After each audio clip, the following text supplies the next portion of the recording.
শুভ সকাল বন্ধুরা, রূপকথার নতুন একটি ব্লগে আপনাদেরকে অনেক স্বাগত জানাই। এখন বাজে সকাল 8টা থেকে আপনাদেরকে সাথে নিয়ে আমি আমার ব্লগটা স্টার্ট করলাম। ঘুম থেকে ওঠার পর বাসি যে কাজকর্মগুলো ছিল সেগুলো আমার কমপ্লিট করা হয়ে গেছে। আর এখন খেয়ে নিচ্ছি চা। আর মাম্মাম যেহেতু 8টার সময় ঘুম থেকে ওঠে, ওর জন্যই আমি ওয়েট করছিলাম কখনো উঠবে, তারপরে আমি আর মাম্মাম একসাথে সকালের খাবারটা খাবো। চা খাওয়ার পরে ভাতটাও বসিয়ে দিচ্ছি। যত তাড়াতাড়ি সংসারের কাজগুলো সেরে রাখা যায় আর কি, তা না হলে বেলা যত হবে তত যেন কাজের প্রতি অনীহা চলে আসবে। সেই জন্য যত সকালে ওঠা যায় আর যত সংসারের কাজগুলো তাড়াতাড়ি করা যায় সেটাই ভালো। সেই জন্য ভাতটা বসিয়ে দিলাম। আর রাতের যে বাসনগুলো ছিল সেগুলোকেও জায়গায় রেখে দিলাম। এদিকে ভাতটা হোক, ততক্ষণে ঘরের যে টুকিটাকি কাজ আছে সেগুলোকে কমপ্লিট করে নিই। মায়ের কাছে যেহেতু গেছিলাম সেই জন্য এই ডাস্টিংয়ের কাজগুলো কটা দিন বন্ধই ছিল। আর যেহেতু মাম্মামের ডাস্ট অ্যালার্জি ডাক্তার বলেই দিয়েছে, সেই জন্য ঘরের সমস্ত জিনিস আমি চেষ্টা করি সবসময় পরিষ্কার রাখার জন্য। পরিষ্কার রাখলে নিজেরও ভালো লাগবে এবং একটা পজিটিভ এনার্জি কিন্তু নিজের মধ্যে কাজ করে। এত গরমের মধ্যে ডাস্টিং করতে কিন্তু ভীষণ কষ্ট হয়, তবুও আমি করি, কারণ পরিপাটি জিনিস আমার দেখতে ভীষণ ভালো লাগে এবং পরিপাটি করে রাখতেও আমার খুব ভালো লাগে। এই বেড কভারটা কেনার পর থেকেই সবসময় মনে হয় এই বেড কভারটাই পাতি। জানেন তো, কালারটা এত সুন্দর আর ঘরটাকে পুরো আলোয় আলো করে রাখে। দেখবেন যত লাইট কালারের বেড কভার আপনি পাতবেন ততই যেন ঘরটা অনেকটা বড় লাগবে, জানেন তো। আর লাইট কালারের বেড কভার আমি সাহস করেই পাতি না, কারণ মাম্মাম যেহেতু ছোট, আর ওই সামান্য একটু দাগ হয়ে গেলেই কিন্তু জিনিসটা পুরোপুরিভাবে নষ্ট হয়ে যাবে। সেই জন্য মাম্মাম বড় হোক, ও যখন একটু বুঝতে শিখবে তখন আমি চেষ্টা করব লাইট কালারের বেড কভার কেনার। জানেন তো, আমি যখন 11-12-এ পড়তাম আমার সব থেকে প্রিয় সাবজেক্ট ছিল হোম ম্যানেজমেন্ট। বাট সেটা নিয়ে কিন্তু আমি বেশি দূর এগোতে পারিনি, কারণ আমাদের কাছে কোনো কলেজে হোম ম্যানেজমেন্ট ছিল না। যেতে হলে সেই নদিয়াতে যেতে হতো। আর বুঝতেই পাচ্ছেন মধ্যবিত্ত ঘরের মেয়ে আমি, মা বাবা অত দূরে ছাড়বে না একা একা। সেই জন্য আর ওই বিষয়টা নিয়ে আর আমার এগোনো হয়নি। যাই হোক, আমার হোম ম্যানেজমেন্টে যা পড়তাম, ঘর সাজানো থেকে শুরু করে কিচেন সাজানো থেকে শুরু করে সমস্ত জিনিস এখন আমি মনে করি যে এইগুলো হয়তো আমি শিখেছি বা পড়েছি বলেই হয়তো এত সুন্দরভাবে গুছিয়ে আমি কাজগুলো করতে পারি। আর দেখবেন সংসারের মধ্যে থাকতে থাকতেও কিন্তু কাজগুলো ঠিক মনের মতন হয়ে যায় আস্তে আস্তে। আপনাদের সাথে কথা বলতে বলতে আমার ঘরের ডাস্টিংয়ের কাজ কিন্তু কমপ্লিট হয়ে গেছে। ঘরটাকে ঝাড় দেবো, তারপরে যাব ওপরের ঘরে। ওপরের ঘর কিন্তু আমি সকালবেলাতেই ঝাড়ঝুট দিয়ে এসেছিলাম। বাসি কাজ থাকে তখনই আমি ওপরের ঘরটাও ঝাড় দিয়ে নিয়েছিলাম। তাহলে ওই যে দিনের শেষে দুটো ঘর বাড়ি ওপর নিচ পরিষ্কার করা একেবারে মাথা খারাপ হয়ে যায় আর কি। তো ঘরটাকেও ঝাড় দিয়ে নিলাম। আর সকালবেলাতেই তো আমি বারান্দা, ডাইনিং দিয়ে, জ্যাঠা শ্বশুরের ঘর দিয়ে সমস্তটাই আমার কিন্তু ঝাড় দেওয়া ছিল। যেহেতু ঘরে মাম্মাম আর মাম্মামের বাবা শুয়েছিল, সেই জন্য আমি আর ঘরটাকে ক্লিন করতে পারিনি।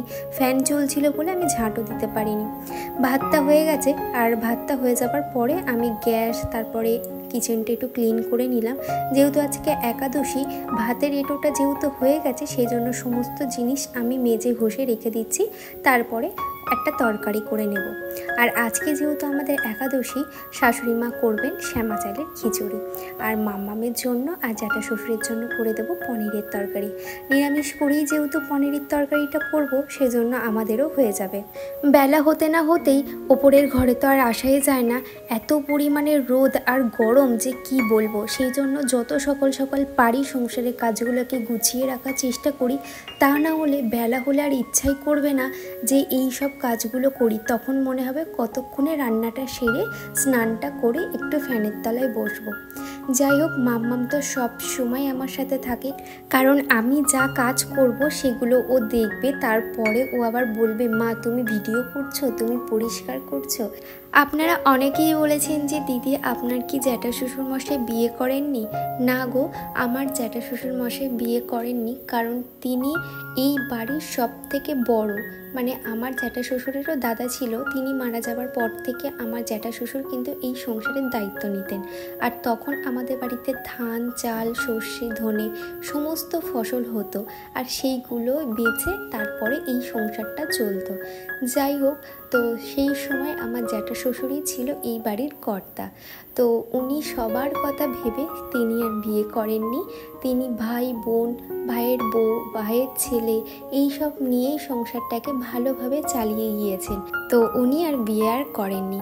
যাই হোক, আপনাদের সাথে কথা বলতে বলতে আমার কিন্তু প্রায় উপরের ঘরের কাজ কমপ্লিট হয়ে গেছে। সিঁড়িটা মুছে নিয়ে যাব নিচে। নিচের ঘর তো আমার মোছা হয়ে গেছে, তারপরে এসেছিলাম উপরের ঘরটা মুছতে। এখানে আমি নিয়েছি ভাতের যে মাড়টা হয় সেটা, খুবই হালকাভাবে আমি নিয়েছি। যখনই আমি রেগুলারের শাড়ি মাড় দিই তখনই কিন্তু আমি ভাতের মাড়টাকে এরকমভাবে হালকা করে নিই, তারপরে শাড়িগুলোতে মাড় দিই। আমার সুতির শাড়ি বলো, জামদানি শাড়ি বলো, হালকা করে মাড় দিয়ে পরতে আমার ভীষণ ভালো লাগে, জানেন তো। আর এইভাবে হালকা করে মাড় দিলে না আর আয়রন করার প্রয়োজন হয় না। সকালের ব্রেকফাস্টে সবাই ওটস খেয়েছে, তবে আমার ওটসটা অতটা ভালো লাগে না। আমার মুসলি খেতে ভীষণ ভালো লাগে, সেই জন্য টক দই নিয়ে নিলাম। আর টক দইয়ের মধ্যে ডাইরেক্ট দিয়ে দেবো মুসলিটা। অনেকে দুধ দিয়ে মুসলি খায়, তবে আমার যেন টক দইয়ের সাথে মুসলি খেতে ভীষণ ভালো লাগে। মালিনী দিদিভাই বলেছেন যে সে আমার ভিডিও বর্ধমান থেকে দেখছেন, থ্যাংক ইউ সো মাচ।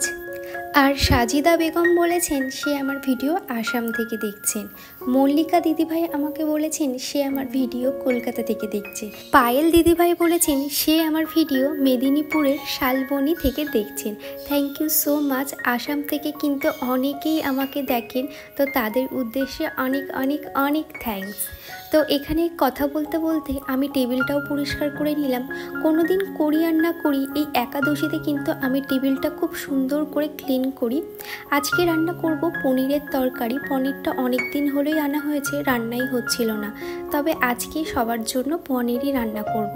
আর যেহেতু শ্যামা চালের খিচুড়ি হচ্ছে, ভাবছি একটু বাঁধাকপিও করব। বাঁধাকপি এবার আমাদের শীতে খুব একটা খাওয়া হয়নি, জানেন তো। আর আমি নিরামিষ করে কিভাবে পনিরের তরকারি করি সেটাও আপনাদের সাথে আজকে শেয়ার করে দিলাম। আপনাদের যদি কোনো রিকোয়েস্টেড ভিডিও থাকে তাহলে কিন্তু অবশ্যই আমাকে কমেন্টে জানাবেন। আমি আমার সাধ্য মতন আপনাদের এক একটা রিকোয়েস্টেড ভিডিও করার চেষ্টা করব। প্রথমে পনিরগুলোকে খুব ভালোভাবে ভেজে নিয়েছি। আর কালারের জন্য এখানে আমি দিয়েছি হালকা লঙ্কার গুঁড়ো, কাশ্মীরি লঙ্কার গুঁড়ো। তারপরে পনিরগুলোকে তুলে এই নুন জলের মধ্যে ভিজিয়ে রাখবো যতক্ষণ না আমার মশলাটা কষানো হচ্ছে। নুন জলের মধ্যে ভিজিয়ে রাখলে পনিরের মধ্যে নুন জলটা ভালোভাবে ঢুকে যাবে এবং পনিরের স্বাদটা কিন্তু দ্বিগুণ বেড়ে যাবে। পনিরটাকে ভেজে নেওয়ার পরে ওই তেলেই আমি দিয়ে দেব আলু আর পটলগুলো। আলু পটলটাকে বেশ ভালোভাবে একটু ভেজে নিয়ে তুলে নেব। তারপরে কড়াইতে হালকা করে একটু তেল দিয়ে দেব তেজপাতা আর গরম মশলা। তারপরে দিয়ে দেব টমেটো আর কাঁচা লঙ্কা কুচি। এগুলোকে বেশ খানিকক্ষণ কষানোর পরে দিয়ে দেব আমাদের যে রেগুলারের মশলা আছে সেটা, যেমন লবণ, হলুদ, কাশ্মীরি লঙ্কার গুঁড়ো। বেশ অনেকক্ষণ কষানোর পর যখন তেল ছাড়বে তখন দিয়ে দেব জিরে আর আদা বাটাটা। তারপরে বেশ খানিকক্ষণ কষানোর পরে বাটির জলটা দিয়ে দেব। তারপরে যখনই তেল ছাড়বে ততক্ষণ একটু ওয়েট করতে হবে। যখনই মশলা থেকে তেল ছেড়ে দেবে তখনই দিয়ে দিতে হবে আলু আর পটলগুলো। বেশ ভালো করে কষিয়ে নিতে হবে আলু পটলের সাথে মশলাটা। তারপরে এর ভিতরে দিয়ে দেব পনিরগুলো। আর এই পনিরের জলটা কিন্তু একদমই ফেলা যাবে না, আমাদের লাস্টে এই জলটা কাজে লেগে যাবে। আমি কিন্তু এইভাবেই পনিরের তরকারি করি যেদিন আমি নিরামিষ করি। আর এই তেজপাতাগুলোকে শুকিয়ে আমি এইভাবে গার্ডার লাগিয়ে রেখে দিয়েছি, তাতে তেজপাতাগুলো হুড়িয়ে যাবে না আর নেওয়ার সময় খুব ভালোভাবে নেওয়া যাবে। অনেকেই বলেছেন যে দিদি আপনার কাজ প্রচণ্ড পরিষ্কার, এত পরিপাটিভাবে আপনি কিভাবে করেন। দেখুন, কাজ করতে করতে কিন্তু অভ্যেস হয়ে যায়, কাজগুলোর প্রতি একটা ভালোবাসা চলে আসে। আর এই সংসারটার পিছনে যেহেতু আমার কঠোর পরিশ্রম আছে, তাই প্রতিটি কাজ আমি খুব ভালোবাসার সাথে করি এবং আমি মনে করি যে কাজটা আমি করছি সেই কাজে যেন অন্য কোনো ব্যক্তির হাত দিতে না হয়। যেটাই করব নিট অ্যান্ড ক্লিন করব। আমি যদি দুটো কাজ করি, আমি দুটো কাজই যেন পরিষ্কারভাবে করি। পনিরের তরকারিটা বসিয়ে আমি এই সমস্ত টুকিটাকি কাজগুলো সেরে নিলাম। আর এদিকে আমার পনিরের তরকারিটা হয়ে গেছে।